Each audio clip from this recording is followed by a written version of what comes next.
The Garden of Eden is one of the most famous settings in the Bible. A peaceful garden oasis God created as a home for Adam and Eve, before they made a dumb mistake that got them evicted. Here's the untold truth of the Garden of Eden. The main appearance of the Garden of Eden in the canonical Bible is, of course, in the book of Genesis, during the second account of creation that begins in chapter 2.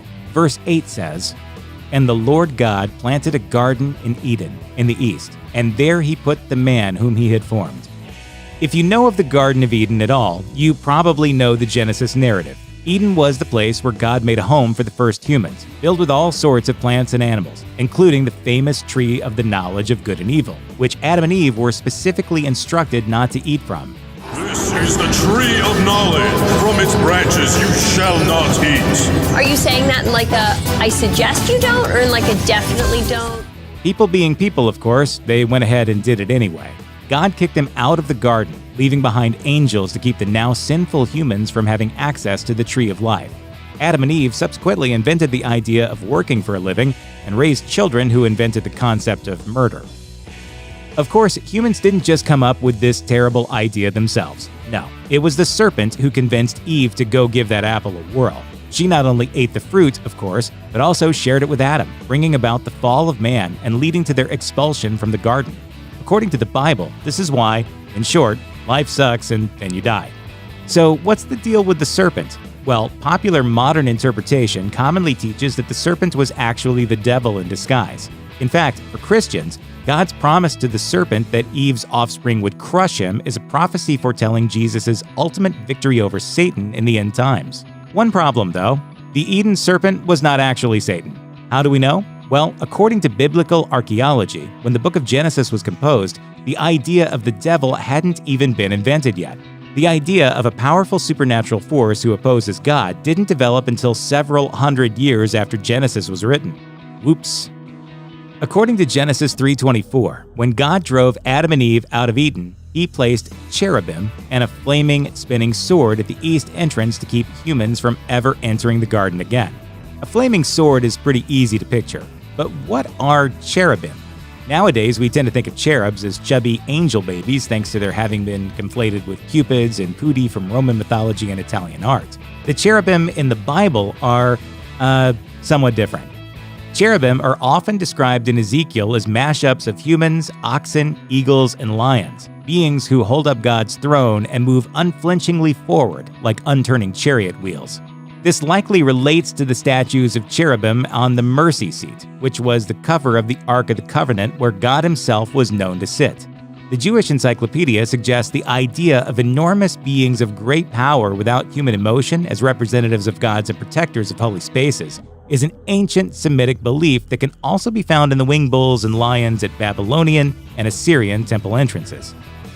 According to the Jewish Encyclopedia, for the scholars behind the Jewish theological writings known as the Talmud and the esoteric school of Jewish mysticism known as Kabbalah, there are actually two Gardens of Eden.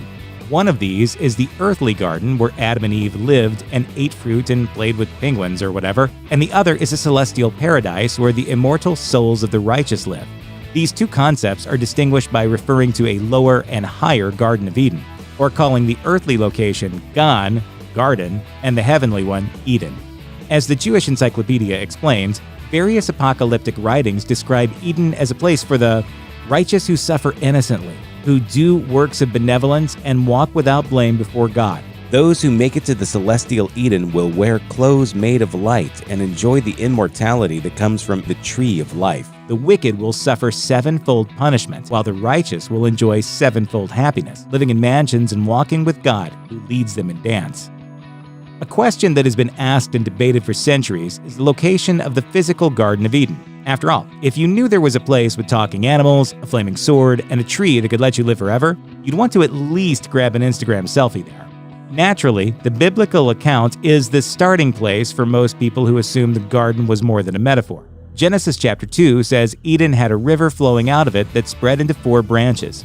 2 are identified as the Tigris and Euphrates in modern-day Iraq. But the other 2 have been a little harder to pin down.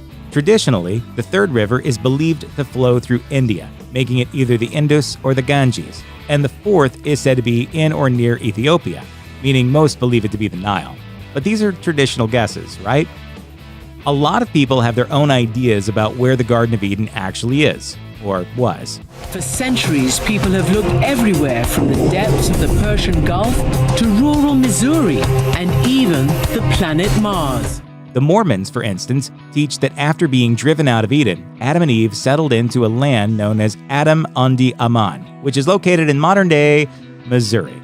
Joseph Smith is said to have received a divine revelation upon witnessing a rock formation that resembled an altar, that this place was where Adam blessed his descendants and made offerings to God.